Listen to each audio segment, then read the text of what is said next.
Mi nombre es Laura y te invito a mi podcast Ecléctica Curiosa. Soy psicóloga, sexóloga, cantante, entre otras cosas. Te invito a que me puedas escuchar. Va a haber invitados de lujo donde vamos a profundizar en la salud emocional en sentido muy amplio. Vamos a relacionar con el arte, la ciencia, la filosofía, el humor y mucho más. Los espero.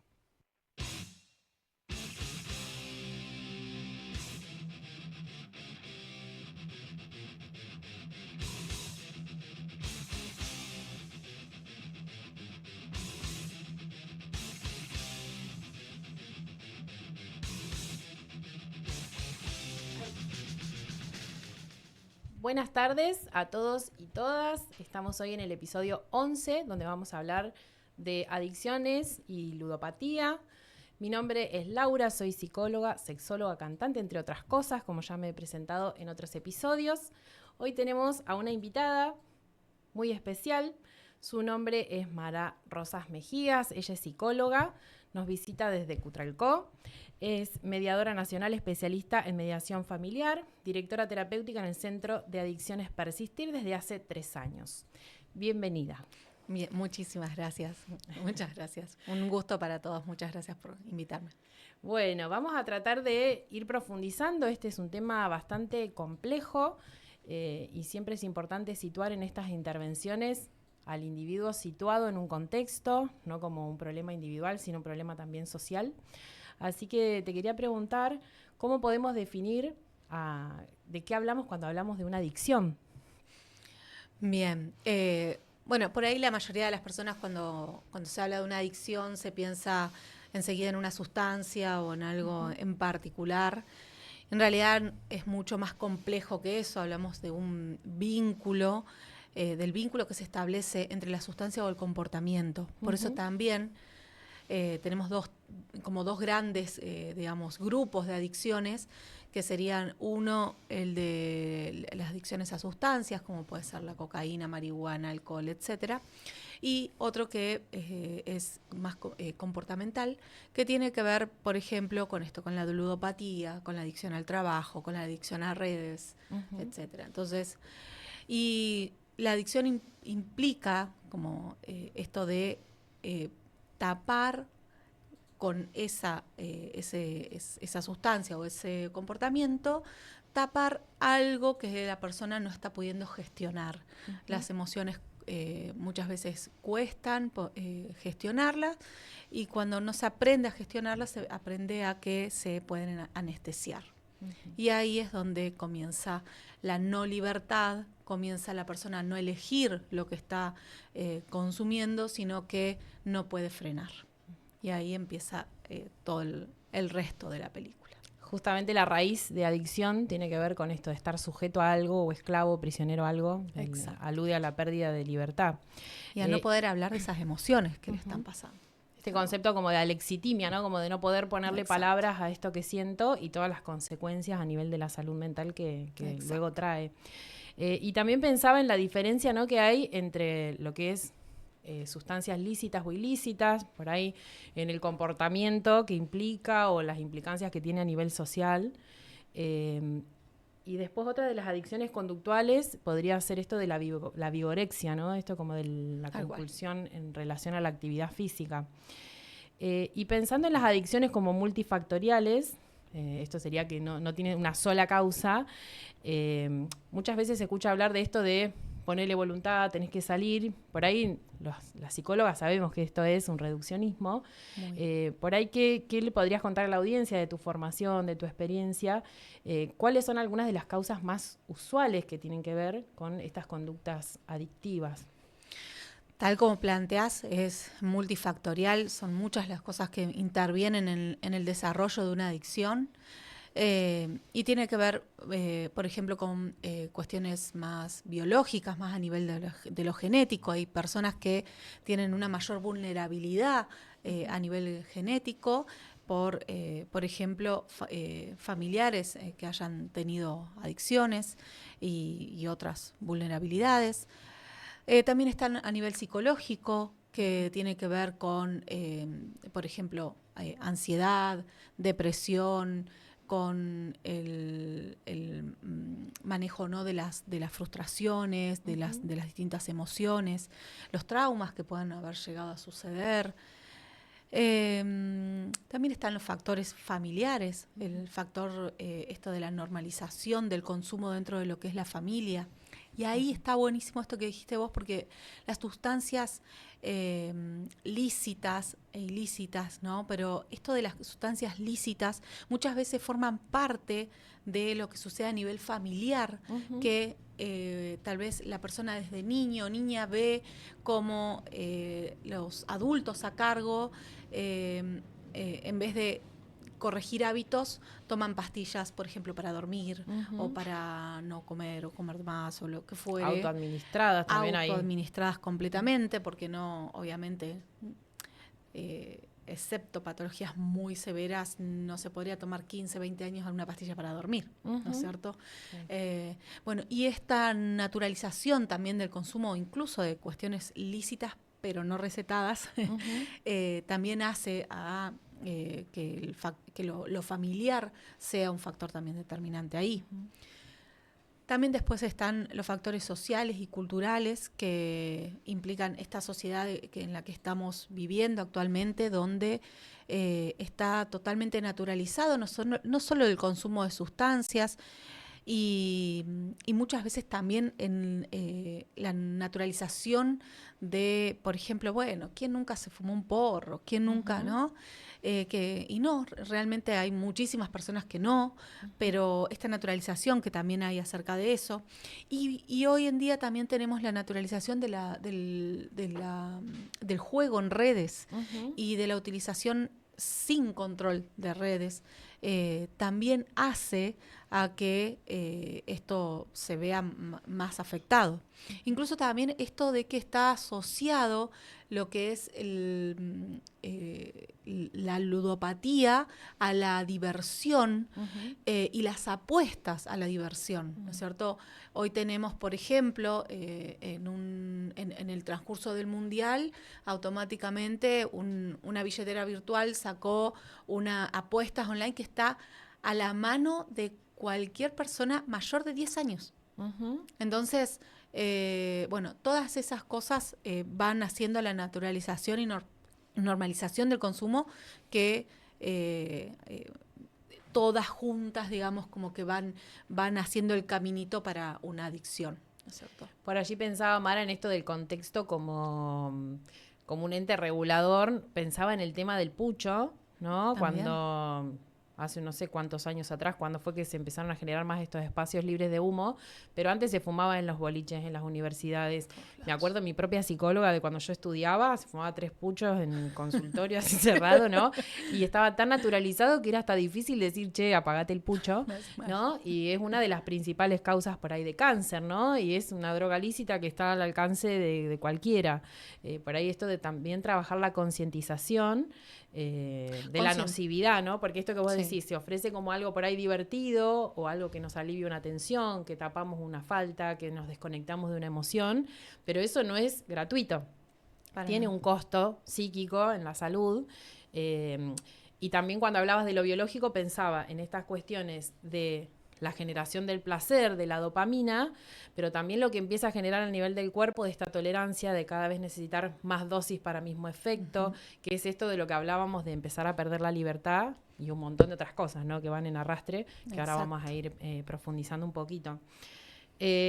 Ahora nos nombrabas esto del juego virtual. ¿Ves ahí en la clínica, por ejemplo, en lo que es persistir o en tu clínica particular, que haya cambios, por ejemplo, en lo que es ludopatía, por esto del mayor acceso al juego por la cuestión virtual? Sí, sobre todo en adolescentes. Hoy en día es uno de los factores que están influyendo bastante. Y también el tema de las compras compulsivas. Con el acceso que tenemos a todas las plataformas, a todas las billeteras virtuales que están... programas como por ejemplo aplicaciones como Mercado Libre, Temu, Shein, todo esto al alcance de la mano. Esto ha hecho que haya aumentado exponencialmente. Me acuerdo que hace muchos años, cuando me empecé a formar en esto, el tema de la ludopatía estaba muy asociado a los adultos mayores, porque era como el lugar de cuidado, digamos, del adulto mayor. Como no hay políticas públicas, o no había en ese momento tantas, o bueno, hoy también carecemos, pero al no haber políticas públicas referidas a lugares de contención para el adulto mayor, el casino se volvía un lugar de contención ahí. En realidad era de un lugar donde la persona iba y terminaba desarrollando una enfermedad. Pero todavía en esa época había que ir a buscarlo, ¿no es cierto? Había que ir a jugar a la quiniela, había que ir a... Actualmente lo que tenemos es la facilidad y la accesibilidad de poder jugar online en la habitación, sin que nadie sepa, ni que nadie escuche, ni nadie me vea. Esto de la disponibilidad, no importa la hora, ¿sí?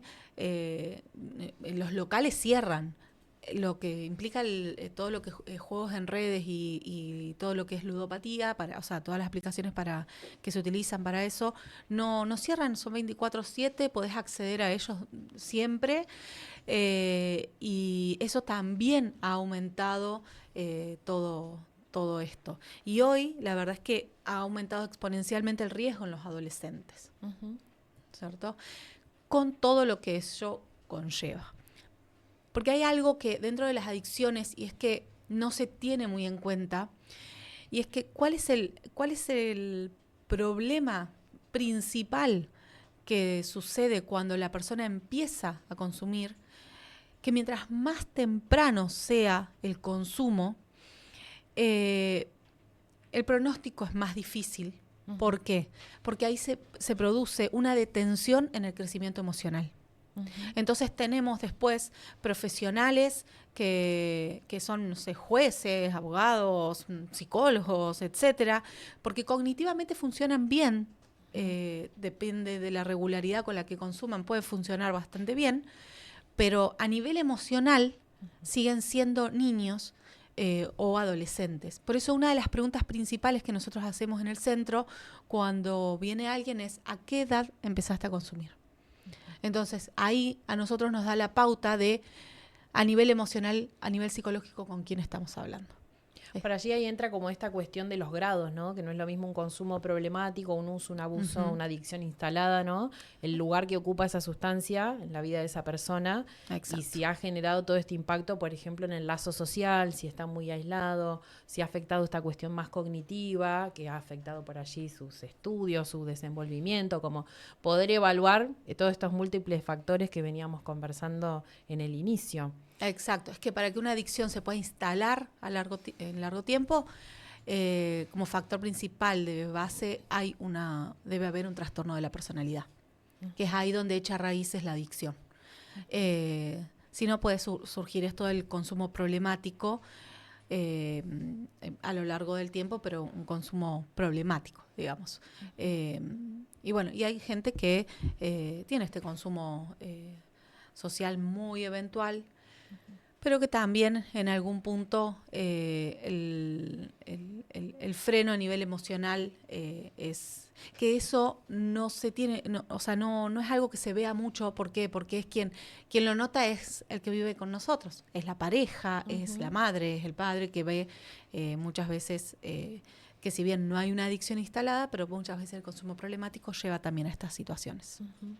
Sí, también pensaba, no sé, en momentos de pandemia, mucha gente hablaba de que había aumentado el consumo de alcohol, que antes nunca había sido habitual, por ahí no instalado dentro de un trastorno, sino de un contexto social muy, muy heavy. De desesperanza. De desesperanza, de mucha muerte, de duelos, ¿no? Como que por ahí se dan algunos consumos más aislados o muy significativos, que a veces tienen como esa connotación, y pasado toda esa tormenta, por ahí ese consumo baja, ¿no? Que tenía mucho que ver con algo de lo insoportable del momento, ¿no? Exacto. O también me ha pasado con pacientes con trabajos que requieren, por ejemplo, trasnochar, y ahí se empieza como a instalar dentro de lo insostenible de esa demanda laboral algunos consumos.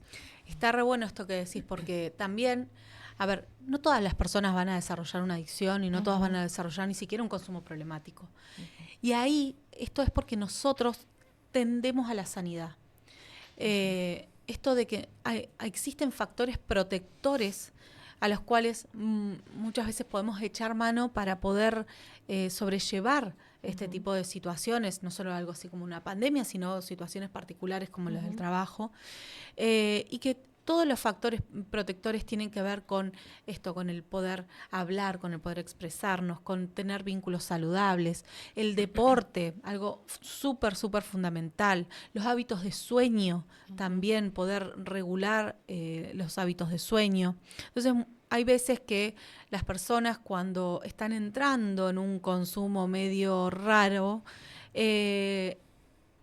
muchas veces se angustian y ahí es donde buscan unas soluciones y empiezan, no, dicen, bueno, voy a empezar el gimnasio, voy a empezar a comer mejor, me voy a acostar más temprano y esas cosas se empiezan a diluir, ¿no es cierto? Nosotros tendemos a la sanidad y los factores protectores hacen que nosotros podamos alejarnos de esas situaciones. Y todo va a partir del vínculo, porque acá el tema es que la adicción nos corta el vínculo con las personas. ¿Por qué? Porque nos empezamos a pelear o estamos más irritables con, no sé, mamá, papá, pareja, etcétera. Entonces los vínculos se van cortando porque se van lastimando. Entonces, ahí bueno, a partir de los factores protectores nosotros nos podemos cuidar y son cosas que podemos pensar y rever al momento de si estamos en alguna situación media heavy. De hecho, bueno, cuando ya hay una adicción instalada, una de las condiciones es tenés que hacer deporte, actividad física. El que quieras, elegí, pero empezá, ¿sí? Porque es muy importante. En esto también pensaban que en algunas intervenciones apuntan a la abstinencia total y otros justamente por los años de consumo, por el deterioro, por la situación del paciente, a veces se apunta más a la reducción del daño. ¿Cómo lo trabajan ahí en Persistir? ¿Suelen tener estas dos lógicas? ¿Depende del usuario? Sí, bueno, hoy hay la política pública está muy destinada a lo que es reducción de daño. Nosotros o sea, iniciamos con la abstinencia, ¿sí? Pero realmente no es lo principal. Lo principal es poder ver qué pasó que esa persona empezó a consumir, cuál es la función que cumplía esa sustancia o esa conducta, ¿no? En esto de la ludopatía también. ¿Qué función cumplía? Si estaba anestesiando alguna emoción, si estaba tapando alguna afección, ¿qué estaba pasando ahí? Entonces, poder entender todo esto. Sí, el consumo cero nos da la posibilidad de que la persona, en vez de seguir anestesiando de vez en cuando, se encuentre con esa angustia y con ese vacío que refieren todos, ¿no? Y poder y que puedan aprender a vivir con ese vacío desde otro lado para ir cerrándolo, ¿no es cierto? Para ahí se trabajan estas estrategias como de confrontación, de tolerancia a la frustración, todas. Como de poder generar habilidades sociales, como varias cuestiones que uno va evaluando, que a veces tolerar esta angustia, aparece otra vez las ganas de consumir. No hay medicación que saque las ganas de consumir, o sea, por ahí disminuye algunos síntomas de la abstinencia que son bien incómodas, pero hay algo de este deseo de acallar la emoción que no desaparece. Entonces también eso es lo complejo, que está bueno trabajarlo en esta concientización del tratamiento. Y ahí es donde se propone esto de que no se sale solo. Por eso es tan importante el grupo, porque ahí donde uno tiene un sueño o una pesadilla acerca de consumos, es donde se puede recurrir a un compañero, a una compañera que sabe de lo que le estás hablando, que le pasó lo mismo, que te puede ayudar con una palabra, ¿no es cierto? Todo eso también es muy importante. El volver a vincularse, pero de forma saludable. Hay personas que comenzaron tan temprana edad a consumir que no saben vincularse sin un consumo, por ejemplo. Entonces, ahí es donde ese rol como de desinhibir, ¿no? También algunos. Sí, de iniciar una amistad si no es a través del consumo, de poder charlar con una mamá, un papá, con una pareja, ¿sí? Sin que se jueguen dinámicas de gato y ratón o cosas así, ¿no? Entonces, el aprendizaje es enorme, por eso va más allá del dejar o no de consumir, sino el poder proyectar una vida donde la sustancia no sea necesaria, ¿no es cierto? Que sea una vida con sentido para ser vivida. Esto, cuando hablabas de los vínculos, pensaba en el libro que se llama Mujeres que aman demasiado, que habla mucho de la codependencia, por ahí de la mujer que tiene una pareja adicto y qué pasa por ahí cuando ese adicto entra a desintoxicarse, qué empieza a aparecer, ¿no? De esta persona que estaba todo el tiempo anestesiada, encontrarse con alguien con emociones, se reformulan dinámicas vinculares y eso es importante de trabajar. Ahora lo vamos a hablar un poquito de lo que es familiar. Y volviendo a esta pregunta de la cuestión de las pantallas, miraba esta contradicción del IJAM, que un porcentaje muy bajito de todo lo que recaudan, creo que es un 2%, es lo que después se traslada a tratamientos preventivos, ¿no? Que es muy contradictorio.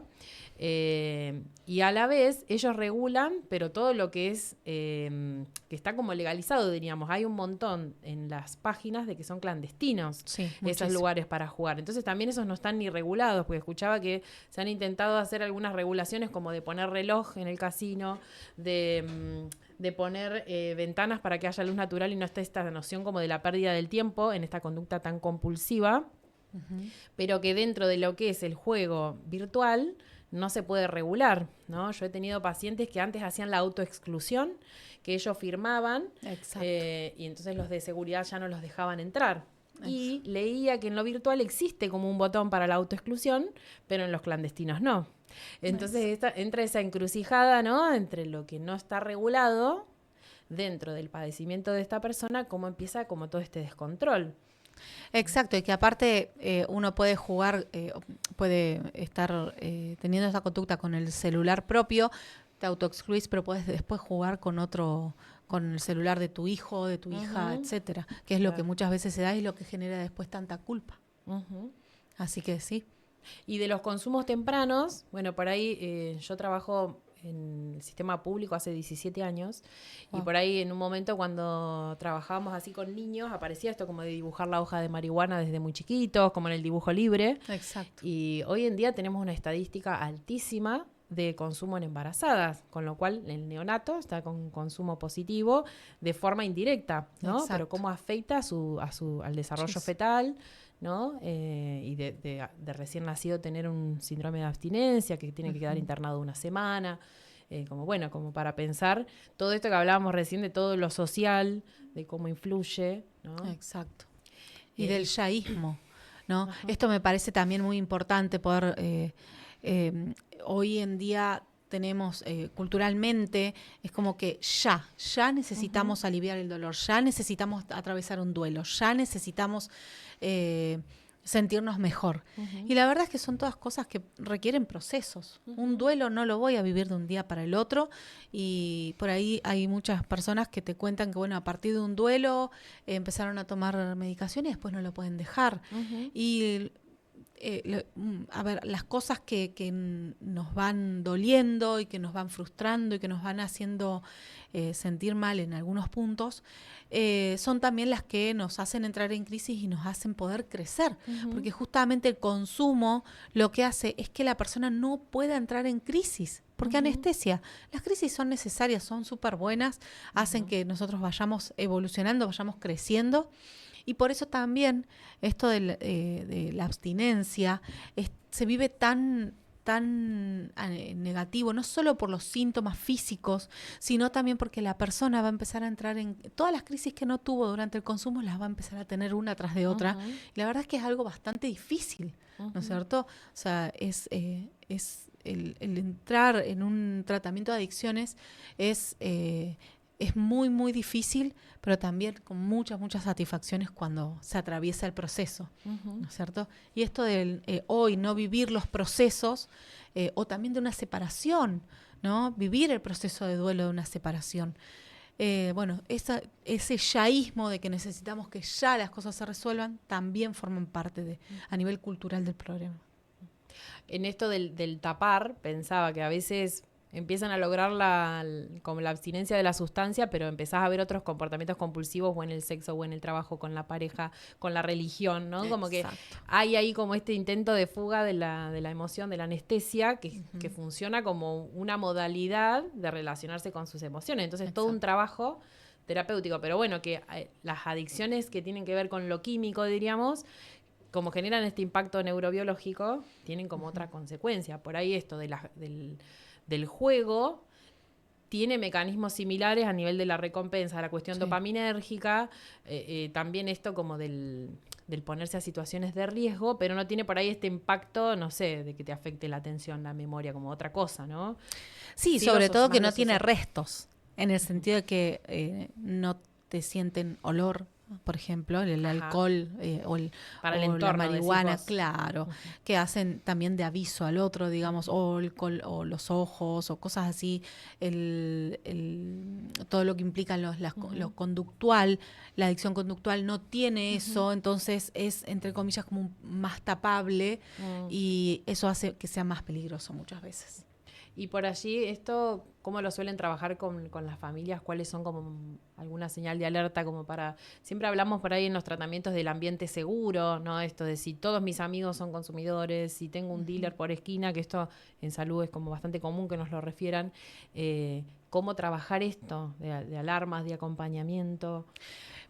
Muchísima psicoeducación. Es muy importante que las familias puedan acompañar, ¿no es cierto? Al ir haciendo psicoeducación hace que las emocionalidades negativas dentro de la familia puedan ir disminuyendo, en el sentido de entender que, bueno, hay una dificultad en el control de impulsos, que hay una dificultad en la puesta de límites, que no es cuestión de voluntad, sino que tiene que ver con otras cosas. Y también entender que no es solo de la persona, no es que es la persona solamente enferma, sino que hay una dinámica familiar que se enfermó y que es muy importante para ver no solo qué pasó a nivel familiar que fue gestando esa adicción, sino también el poder trabajar los vínculos, la comunicación, el reconstruir muchas veces vínculos o aprender a vincularse. Hay familias donde no se vinculan directamente, que la palabra es casi nula y cada cual tiene vidas por separado y no saben de la vida con quien conviven. Entonces, aprender toda esa dinámica, entender esto que también son parte de la adicción. Hay una psicóloga muy famosa también, que es Patricia Faur, que ella trabaja con todo lo que es dependencia emocional. Y a mí me gusta mucho esto de que ella plantea que la dependencia emocional también se llama adicción a las personas. Entonces, también esto que vos decías, cuando la sustancia se retira, hay que empezar a afrontar las cosas, la persona empieza a mejorar y quien empieza muchas veces a empeorar es el familiar. Porque ya no me necesita, ¿no es cierto? Y ayudar en esa situación. Y también en situaciones donde las familias, familiares, hermanos, hermanas, mamá, papá, pareja, se han dejado de lado, han dejado sus vidas de lado para poder estar atrás de la persona que tiene esa adicción para que no le pase nada grave. Y entonces cuando entran en lo que es el tratamiento, el aprender, el volver a recuperar la vida, ¿no es cierto? Y poder generar nuevos vínculos también forma parte de la tarea a realizar por parte de la familia. Es muy, muy multifactorial y muchas cosas suceden dentro de lo que es una adicción. Sí, que también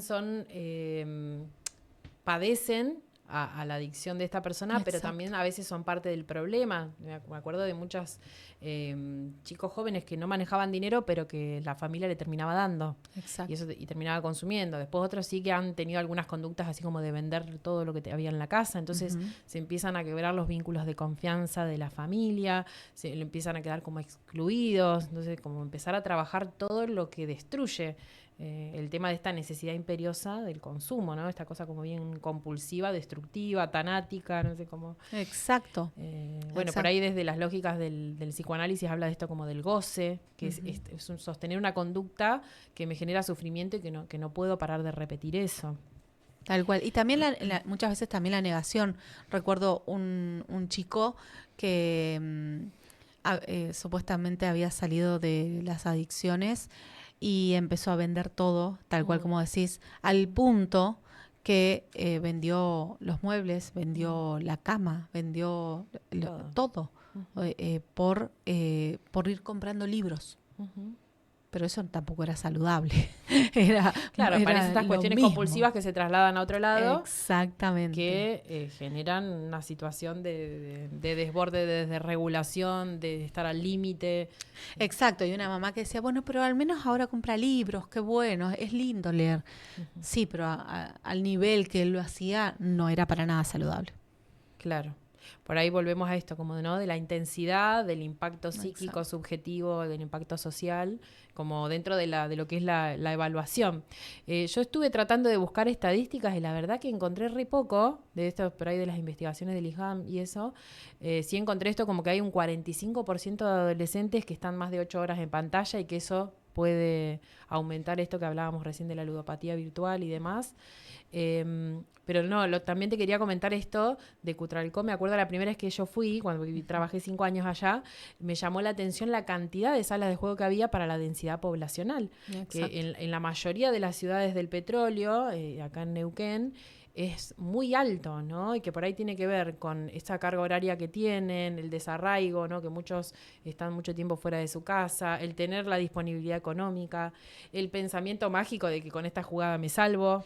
Con esta la recupero, con esta la recupero. Hay algo de lo mágico y de lo compulsivo que genera una adrenalina y un placer, pero después una cosa muy destructiva. Que por ahí en los tratamientos de adicciones hay que trabajar mucho eso, porque no, a mí me da placer, es rica, sí, ¿y qué más?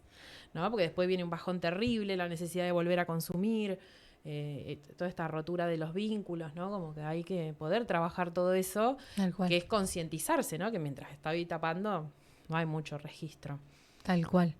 Tal cual. Sí, sobre todo el aislamiento que, por ejemplo, las personas con ludopatía o problemas de compras compulsivas, el aislamiento que en el que, entre comillas, en el que terminan cuando piden ayuda es bastante importante, porque en esto de que han roto todos los vínculos, por ejemplo, pidiendo dinero o sacando préstamos a nombre de tal o cual, hace que todo eso vaya rompiendo los vínculos, lo cual conlleva el romper la confianza, ¿no? Y después el reconstruir todo eso forma parte de un trabajo bastante extenso. Sí, tal cual. ¿Y los ejes de tratamiento, tanto en personas con conductas así como compulsivas y también de sustancias, cuáles son los que suelen trabajar? Varios. Primero, esto de no sé si primero, pero dentro de lo que se trabaja es primero la conciencia de enfermedad, porque la mayoría, la verdad es que la gran mayoría llega a los centros de tratamiento cuando, por ejemplo, pierden la custodia de los hijos, cuando tienen órdenes de restricción o cuando no hijos, madre, padre o hermanos pone un freno a decir no quiero saber más nada porque me daña estar con vos. Entonces en esos momentos suele ser un momento bisagra donde suelen pedir ayuda, pero no es por ellos, es porque un tercero. Exactamente. Si yo vengo acá me dijo que me iba a perdonar, ¿no? Entonces, empezar con todo lo que es la conciencia de enfermedad.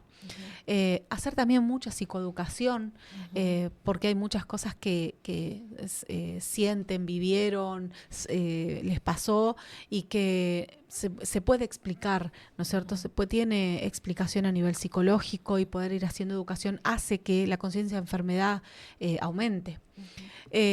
También el trabajar con los vínculos, que es una de las cosas más difíciles, porque es ahí donde se generan los mayores choques, las mayores emocionalidades, como decías vos, ¿no? O sea, esto empiezan a surgir distintas emociones de culpa, vergüenza, de perdón o no perdón, cómo hacemos, y todo eso hace que la persona muchas veces entre en crisis. Y como antes la crisis anestesiaba, esto yo no sé cómo pasarlo. Entonces, el aprender a atravesar una crisis, el aprender también a que la vida consta de cosas muy lindas, de cosas malas y de cosas muy malas. El tema es cómo las atravesamos, los procesos. También el trabajo a nivel familiar, como decíamos hace un rato, también es muy importante. Y la tolerancia a la frustración, el poder crear un proyecto de vida, una vida que valga la pena ser vivida y no anestesiada. Qué cosas se necesitan para que esa vida se quiera vivir, ¿no? Entonces son muchos los ejes que se van trabajando más allá de la abstinencia. La abstinencia sí, es algo inicial, y de hecho lo que muchos refieren es que el dejar de consumir es lo más sencillo dentro de todo este espectro, ¿no? Lo más difícil es lo otro. Es cuando hay que empezar a vérselas con el dolor, con la angustia, con la soledad, con esas emociones negativas que se intentaron tapar o anestesiar, y de empezar a despegar estas ideas de que risa es felicidad, que la felicidad es algo que se busca para tenerlo todo el día, la confusión entre felicidad y alegría, y de que parece una exigencia de tener que estar constantemente felices, alegres, contentos, riéndonos. Como eso sería como más dentro de eso también pensaba en las drogas lícitas, la connotación que por ahí, no, este es el tío alegre, el tío que toma, la Navidad, ¿no? Como de a veces como de lo lícito más asociado a algo que por ahí se minimiza o que es gracioso, y bueno, por ahí esa persona está en la lona, ha perdido todo, ¿no? Hay gente que está en situación de calle, que ha tenido intentos de suicidio dentro de estos cuadros de intoxicación severa o de esta desesperanza, de este sinsentido que hablabas recién. Por allí a veces en esto de la intervención de un tercero termina habiendo una internación involuntaria, ¿no? Porque es tal el riesgo y tal la cero conciencia de padecimiento psíquico que no va a pedir ayuda por sí solo o sola. Bueno, también pensaba en los grupos de ayuda mutua, la importancia que tiene el tema del consumo, mucho. De por ahí esto de compartir con un otro que está pasando una situación similar, como de mucho sostén, ¿no? Dentro de este aislamiento, empezar a conectar con otro y sentir que no están solos y que puedan compartir algo de eso, siempre ayuda. Exacto. El grupo es maravilloso. Son todas personas intentando tener y construir una vida mejor, entendiendo que es un proceso, y en ese proceso van a haber situaciones feas, como van a haber situaciones lindas. Y ojo, muchas veces no se anestesia solamente la emoción negativa, también las muy positivas, por no saber qué hacer con eso que estoy sintiendo. Y ahí el grupo, los otros, vienen a acompañar esos procesos, no solo los feos, sino también esos lindos, de una manera saludable. Claro, también en esto pensaba que las adicciones suelen ser un síntoma dentro de un montón de estructuras psíquicas. Puede ser dentro de cuadros de neurosis, psicosis, trastornos límites de la personalidad. Y por ahí esto, en el proceso de desintoxicación, que a veces en lo que es internación, capaz que son 10 días, 15, y después encontrarse con otras cuestiones. ¿Cuáles son las comorbilidades, las cuestiones de base? Si este intento de autorregulación con la sustancia era porque tenía insomnio, si era porque estaba muy maníaco, ¿qué venía habiendo también detrás? O si había una depresión muy profunda, bueno, como por ahí empezar a despejar luego de la sustancia todo lo otro que hay por detrás, ¿no? Exactamente, y eso todo adaptado a la edad en la que empezaron a consumir. Porque no es lo mismo haber empezado a consumir a los 9, que a los 12, que a los 15, que a los 20, que a los 30. O sea, con 30 tenemos un cerebro ya desarrollado. Cuando somos adolescentes o niños, el cerebro está en desarrollo, no solo cuestiones más conductuales o a nivel psicológico, sino que el cerebro directamente está en desarrollo, con lo cual meter una sustancia o meter una pantalla o meter de manera desmedida y tiene sus costos, ¿no? Tiene muchas consecuencias ahí donde se empieza a desregular el control de impulso, y la verdad es que no puedo no mirar, no puedo no jugar una hora, tengo que jugar 2, tengo que jugar 3 y amanezco, y son muchas veces niños, niñas, adolescentes, ¿no?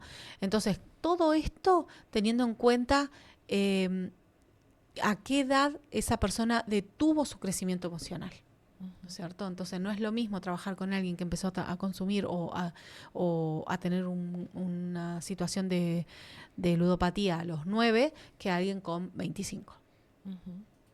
Y después te quería preguntar a modo de cierre si se te ocurre por ahí recomendar alguna peli, serie, un libro, algo en relación al tema, que estaría bueno.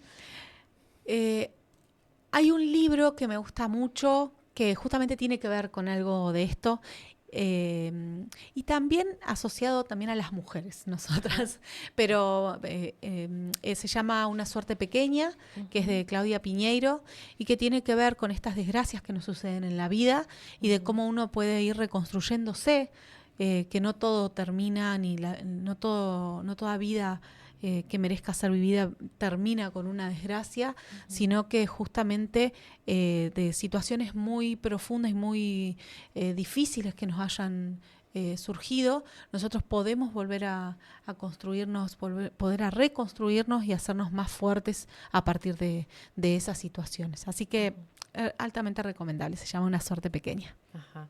Yo sí tengo que pensar en cuando estudié adicciones en la uni, me acuerdo que vimos Transporting. Es muy fuerte, claramente, pero refleja mucho como esa cuestión como de la miseria en la que se entra, ¿no? Y de la destrucción y de la desconexión con el otro y con uno, ¿no? Como de toda esta cuestión como muy, muy de riesgo en consumo severo, ¿no? Hablando ya de adicciones instaladas cuando hablábamos de la diferencia entre consumo y adicciones. No para verla como para levantar el domingo. No, por favor. Pero a fines teóricos, si nos está escuchando alguien que esté estudiando y le interese, por ahí es un tema que está bueno. Y ahora hay es muy nueva, es una serie que está en Disney que se llama Yo Adicto, que también está muy buena, que muestra de una manera muy didáctica cómo empieza el consumo de esta persona, pero no solo eso, sino las recaídas, cómo empiezan a suceder, ¿no? Nosotros dentro del centro de Persistir hablamos siempre de que que la recaída en la sustancia viene porque anteriormente hubieron muchas recaídas en actitud, ¿no es cierto? Muchas recaídas comportamentales, que quiere decir con dejarse pasar cosas, con, bueno, me quedé toda una noche despierto, con cosas así que van haciendo el caminito a que yo después nuevamente termine teniendo una recaída, ya sea con una sustancia, ya sea con una compra, ya sea con lo que fuere. Y esta serie por ahí muestra esto tan finito que muchas veces no se alcanza a ver desde afuera. Nosotros hacemos mucha psicoeducación para que la persona pueda aprender a cuáles son cuál es ese caminito que empieza a seguir hasta que sucede la recaída, ¿no es cierto? Que aprendan a identificarlos, que aprendan a identificar cuáles son los lugares por donde estoy yendo que no están buenos. El por qué no los estoy contando, ¿no es cierto? Porque uno se va autoengañando. Entonces, bueno, por ahí esta serie también está mostrando eso. No la vi esa, la voy a ver. Sí, pensaba en esto de lo maravilloso del caso a caso. Si bien hay teorías que tratan de generalizar cosas, es esto, que hizo recaer a esta persona. O esto, hay una persona que, no sé, viendo el partido se puede tomar una cerveza y no pasa nada. Y otra persona que esa cerveza es el camino a tomarse el cajón. Entonces, tu vulnerabilidad respecto de este vínculo con esta sustancia y cómo empezarlo a trabajar para generar herramientas, ¿no? Y también entender que dentro de lo que es las adicciones, detrás de la adicción hay mucho dolor. Hay mucha historia de dolor, de cosas no tramitadas, de cosas que han ido sucediendo, de familias a veces que en presencia igual funcionaron de manera disfuncional.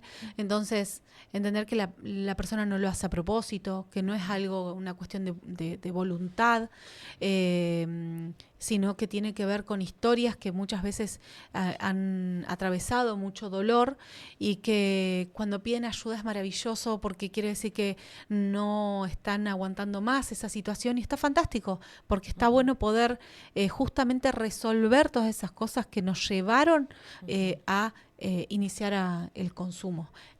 ¿Qué fue lo que necesitó la persona poder anestesiar?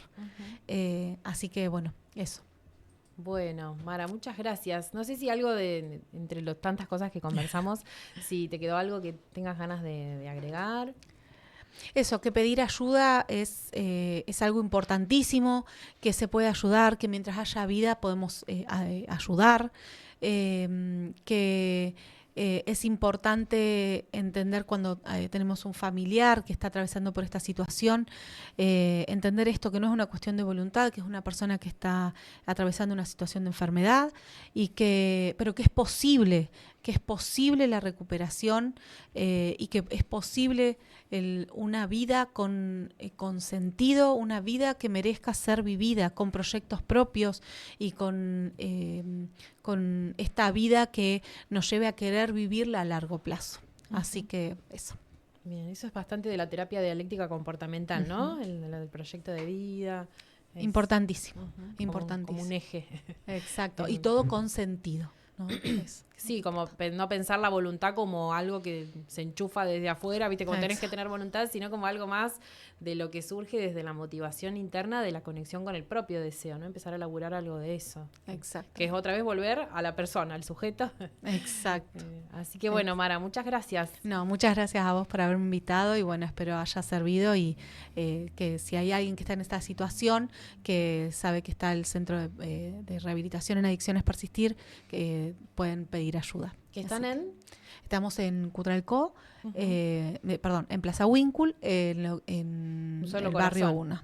Sí, Cutralcó, Plaza Winkle somos lo mismo, pero en realidad en Plaza Winkle está funcionando el centro de adicciones para que funciona el tratamiento, pero en Cutralcó está el grupo de primera escucha o de pretratamiento, donde van las personas cuando están en duda, no saben si empezaron o no un tratamiento, o van también familiares que quieren saber cómo ayudar a su ser querido y no saben cómo. Entonces, en realidad estamos en las dos localidades. Muchas veces cuando están así en esta etapa precontemplativa, que todavía no consideran como un problema, no se problematizó el tema del consumo, muchas veces se acerca así la familia. Así que es fundamental. Sí, sí. Bueno, Mara, muchas gracias. Muchísimas gracias a vos, Laura. Bueno, nos despedimos hoy del episodio número 11. Es un tema muy complejo que intentamos abordarlo. Seguro alguna cosita nos quedó por fuera. Sí es importante esto de pedir ayuda, y en muchos discursos de personas con estas problemáticas aparece esta fantasía de que esto está todo bajo control, que la sustancia no me domina o que esto yo lo puedo cambiar. Y bueno, realmente por ahí se llegan a situaciones como muy extremas y está bueno pedir ayuda. Ahí tienen el dato de Persistir. Les vamos a dejar también abajo el Instagram. Y el número de teléfono al cual se pueden comunicar. Bien. Sí. Y bueno, si alguien no tiene obra social o no tiene los medios, siempre hay alguna salita o algún hospital donde puedan recibir asesoramiento de por dónde arrancar a pedir ayuda de esto que es un flagelo social muy grande y con tantas cuestiones que lo determinan, que está bueno no quedarse solo. Bueno, los despido hasta el próximo episodio. Nos vemos. Muchas gracias.